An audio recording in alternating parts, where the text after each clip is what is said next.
ఎన్నికల్లో నిలబడ్డప్పుడు ఒక సామాజిక వర్గానికి చెందినటువంటి కొంతమంది ఎమ్మెల్యేలు మంత్రులే ఆయన ఎన్నికలకు మేము ఎందుకు పనిచేస్తామా అని ఒక ఆయన అమెరికా పోయిండు, ఒక ఆయన ఆస్ట్రేలియా పోయిండు, ఒక ఆయన ఇటు పోయినాడు. నన్ను అడిగిన ఆ రోజు విలేకరులు చాలా మంది, ఏంది మరి మీ పార్టీ నాయకులే నీకు సహకరిస్తలేరు కదా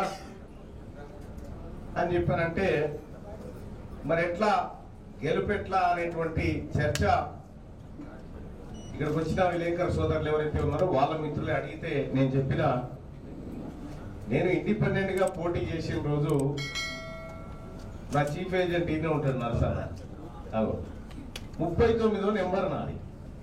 బ్యాలెట్ 70-73 మంది పోటీ చేస్తే 39వ నెంబర్ ఇండిపెండెంట్ గా పోటీ చేస్తే ఆ రోజు పట్టభద్రులంతా ఇంత పేపర్ నిండు ఉన్నటువంటి బ్యాలెట్ పేపర్ 39వ నెంబర్ యాడుందని ఎంకులాడుకొని అద్దాలు సరి చేసుకొని 1,00,000 ఓట్లు గుద్దిపోయినారు.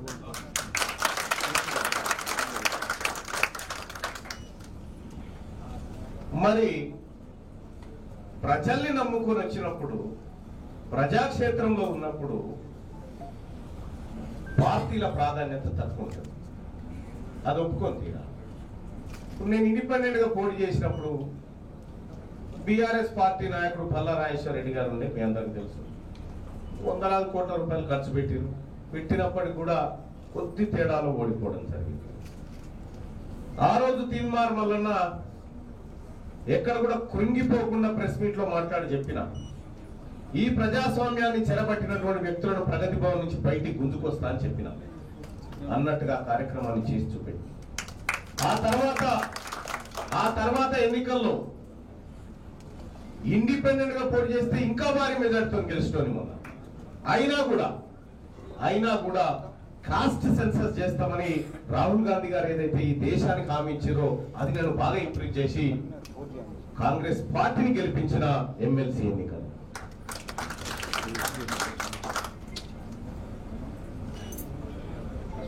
చాలా మంది ఆందోళనకు గురైతా ఉన్నారు.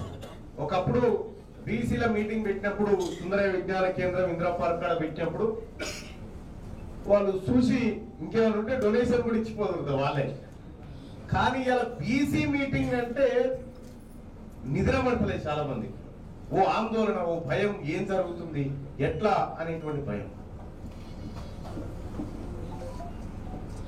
నా దగ్గరికి ఒక ఆయన వచ్చి, అన్నా నువ్వు పెద్ద ఉద్యమాన్ని తలకెత్తుకున్నావు,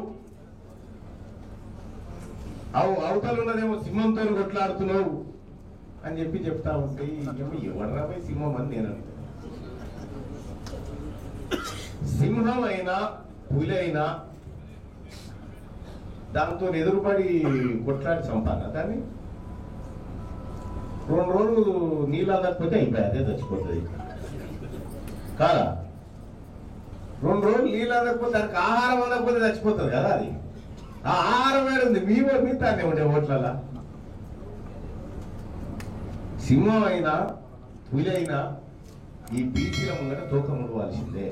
ఆమె పాపం ఢిల్లీ నుంచి ఒక పెద్ద మనిషి వచ్చింది, ఇన్ఛార్జ్ మీనాక్షి గారు. ఆమె చెప్తున్నారు, మీనాక్షి గారు ఆమె ఎయిర్పోర్ట్లో దిగంగానే కాంగ్రెస్ వాళ్ళట కొంతమంది ఆయనతో ఆమె బ్యాగులు మోసేందుకు గురికొచ్చిరట. ఏది రైల్వే స్టేషన్లో దిగంగానే బ్యాగులు మోసేందుకు గురికొచ్చిరట. చాలా తప్పు, మీరు బ్యాగులు మోయొద్దు, బ్యాగులు మోసి మీ ఆత్మగౌరవాన్ని దెబ్బతీసుకోవద్దు అంటుంది. అమ్మ మీనాక్షి గారు మీకు ఏం చెప్పాలి మేము? నీ పక్కన కూర్చున్నాడు బ్యాగులు మోసే గాడికి వచ్చిండు. నీ పక్కన కూర్చున్నాడు బ్యాగులు మోసి అప్పుడు చంద్రబాబు బ్యాగులు మోసిండు, ఇప్పుడు ఢిల్లీకి బ్యాగులు మోస్తున్నాడు. ఇక గాయనని పక్కన కూర్చోబెట్టుకొని బ్యాగులు మోయొద్దు, ఆత్మగౌరవం దెబ్బతింటుందంటే ఏం చెప్పాలా మేడంకి? కాబట్టి మీనాక్షి గారు వాస్తవాలు తెలుసుకోండి, వాస్తవ ప్రపంచంలోకి రండి అని కోరుతా ఉన్నాం. ఇక నిన్న వాళ్ళ మీటింగ్లో చెప్పరాదిగా మాటలు, ఆ కథలు. ఆయన చేసిన మంచట చెప్పుకుంటే ఒడిసిపోదట. రేవంత్ రెడ్డి గారు చేసిన మంచి ఏం చెప్పాలి ఆయనకు? ఈ 15 నెలల కాలంలో మీరందరూ వాట్సాప్లు చూస్తున్నారు, యూట్యూబ్లు చూస్తున్నారు. ఇప్పుడు ఇక్కడ వచ్చిన ఆడబిడ్డలు ఒక 200 మంది ఉన్నారు. ఏ ఒక్కల దగ్గర నీకు గొట్టం తీసుకుపోయి వాళ్ళ ముఖం కూడా పెట్టురు. ఇప్పుడు వాళ్ళు ఎట్లా మాట్లాడుతుర్రు అంటే, నేను అమ్మతోడు చెప్తున్న తెలుగు భాషలో గిన్ని తిట్లుంటాయని నాకు తెలియదు. చూస్తుండ్రా అమ్మ ఏమేమి మాట్లాడుతుండ్రో రేవంత్ రెడ్డి గురించి. అరే రే రే ఏం తిట్లు అవి, ఏం తిట్లు. మనిషి అంటోడు ఇంకోడు రోషం ఉన్నోడైతే ఈ పాటికి ఇక్కడ పాడుబడ్డ బాయి చూసుకొని దుంకి వస్తుండే. కానీ రేవంత్ రెడ్డి కాబట్టి బ్రహ్మాండంగా బతికేస్తున్నాడు. ఇంకా మంచి చేసినా డైలాగులు కొడుతున్నాడు. నేనేమంటున్నా అంటే అధికారం ఎవరికి శాశ్వతం కాదు. సరే, తెలంగాణ రాష్ట్రం కోసం కేసీఆర్ గారు 14 ఏళ్ళు కష్టపడ్డాడు, కొట్లాడిండు. తెలంగాణలోని అన్ని కులాలు, అన్ని మతాలు, అన్ని పార్టీలు అందరిని ఏకం చేసి ఢిల్లీ పెద్దల మీద ఒత్తిడి తెచ్చి ఆఖరికి సావు నోట్లో తలబెట్టి ఇస్తరా సస్తరా అని చెప్పి మెడ మీద కత్తి పెట్టి మొత్తానికి తెలంగాణ తెచ్చిన నాయకుడు మన నాయకుడు కేసీఆర్ గారు. ఇవాళ ఇప్పుడే అక్క చెప్పింది, తెలంగాణలో ఎవరికి సంతోషం వచ్చినా దుఃఖం వచ్చినా కేసీఆర్నే యాద్ చేసుకుంటానని. ఎందుకు యాద్ చేసుకుంటారంటే మన ఇంట్లో పెద్ద మనిషి కాబట్టి, మన బాపు లాంటోడు కాబట్టే కేసీఆర్ని ఇవాళ సంతోషం వచ్చినా దుఃఖం వచ్చినా తెలంగాణ సమాజం యాద్ చేసుకుంటున్నది. ఎక్కడ ఒక ముసలవ్వ దగ్గరకు పోయి అడిగినా అవ్వా పెన్షన్ వస్తుందా అంటే అవు కొడుక వస్తుంది, నా పెద్ద కొడుకు కేసీఆర్ ఇచ్చిన పెన్షన్ 2000 గదే వస్తుందని చెప్పి ఒక తల్లి చెప్తున్నది. ఒక ఆడపిల్ల తల్లి దగ్గర పోయి ఏమా నీ బిడ్డ పెళ్ళైందా అంటే లగ్గం చేసిన కొడుక ₹1,00,000 వచ్చింది కేసీఆర్ ఉన్నప్పుడు, కళ్యాణ లక్ష్మి ఇచ్చిండు, ఆ కాన్పుకు పోతే ఆఖరి కేసీఆర్ కిట్ ఇచ్చిండు అని చెప్పి ఆ తల్లి చెప్తున్నది. ఇట్లా ఏ ఒక్కరిని కదిపినా రైతు దగ్గర, ఏ రైతు దగ్గర కనబడి మీరు అన్న పడ్డాది రైతు బంధు అంటే ఎక్కడిది, వీడు పచ్చి జూటగాడు ఉన్నాడు, కేసీఆర్ ఉన్నప్పుడే బాగుండే, కేసీఆర్ ఉన్నప్పుడు బ్రహ్మాండంగా ఆడ నాట్లేసే టైంకు దన్న మంచిగా టింగు టింగు అనుకుంటా పైసలు పడుతుండే, ఇక ఈయన వచ్చినాక పైసలు లేవు, రైతు బంధు లేదు, ఏం లేదు అని చెప్పి రైతులు తిడతా ఉన్నారు. ఇక ముఖ్యమంత్రి గారికి టింగు టింగు అంటే పడది, ఆయనకు టింగు టింగు అంటే నచ్చదు, ఎందుకంటే కేసీఆర్ యాదికి వస్తాడు, అందుకే కొత్తది కనిపెట్టిండు. ఏమంటాడు ఇప్పుడు ఆయన, టకీ టకీయా, టకీ టకీ అంటాడు. మీరు పడతాయి చూడు 26 జనవరి రాత్రి 12 బజే షురు, మీరు తెల్లారి నిద్రలేసే వరకు మీకు బ్యాంకులో నిండా పైసలు మొత్తం అసలు ఎక్కడికక్కడ మీరు ఇట్లా తెరుసుడాల్సిన ఇట్లా పైసలు బయటకు వస్తాయని చెప్పిండు. పడ్డాయా పైసలు మరి టకీ టకీమని పడ్డాయా చెల్లె మీకు 2500 పడ్డాయా? పడ్డాయా అయింది మీకు? శంకర్పల్లిలోకి యాదనగిని ఏమైనా ఇచ్చిండేమి? ఏమి లేవుగా. టకీమని 2500 దిక్కులేవు. ముసలోళ్ళకు పెన్షన్లను ఆశ పెట్టిండు. ఏమన్నాడు ముసలోళ్ళకు? కేసీఆర్ ముసలోనికి ఇస్తుండు, లేకపోతే ముసలవ్వకి ఇస్తుండు, మీరు నాకు గుద్దుండ్రి, గుద్దుతే ముసలోనికి 4000, ముసలవ్వకు 4000, ఇంట్లో ఇద్దరు ఉంటే ఇద్దరికి 4000 ఇస్తా అని చెప్పిండు. పడుతున్నాయా మరి టకీమని 4000? తెలంగాణలో 55% బీసీలు ఉన్నారని చెప్తున్నాయి మా లెక్కలు. ముఖ్యమంత్రిని బీసీని చేయమని ఉత్తరం రాయి, లేకపోతే 10 మంది మంత్రి పదవులు బీసీలకు ఇవ్వాలి, కేబినెట్ ఎక్స్పాన్షన్ చేయమని రాయి. మహేష్ అన్న పేరుకు నీకు బీసీసీ అధ్యక్ష పదవి ఇచ్చిండు, ఏడుందన్న మీ బీసీ మంత్రులకి మంత్రిత్వ శాఖలు? మున్సిపాలిటీకి మంత్రులు లేరు, హోంకు మంత్రులు లేరు, విద్యకి మంత్రులు లేరు, అన్నీ ఓం నమ శివాయ తప్ప ఇంకొకటి లేదు. ఏం నడుస్తుంది రాష్ట్రంలో? ఒక చెరువులో డెక్కలు తీసేందుకు పోతే తండ్రి కొడుకు ఇద్దరు చచ్చిపోతారు. అది చూసేందుకు డాక్టరో, ఒక టెస్ట్ చేసేందుకు ఒక ఎంటమాలజిస్టో ఉండాలి. రంగారెడ్డి జిల్లాకి చెందిన ఒకరిని తీసుకొని వచ్చి జిహెచ్ఎంసీలో 5 ఏళ్ల కోలు అదే ఉద్యోగంలో పెట్టిరు. డిప్యుటేషన్ మీద వచ్చినామే 5 ఏళ్ల కోలే 2 డివిజన్ల కోలే పనిచేస్తుంది. ఇగో ఇది ముఖ్యమంత్రి గారికి మున్సిపాలిటీ మీద ఉన్నటువంటి శ్రద్ధ. జిహెచ్ఎంసీలో ఎక్కడ చూసినా దోమల పంచాయతీ తప్పితే ఇంకొకటి లేదు.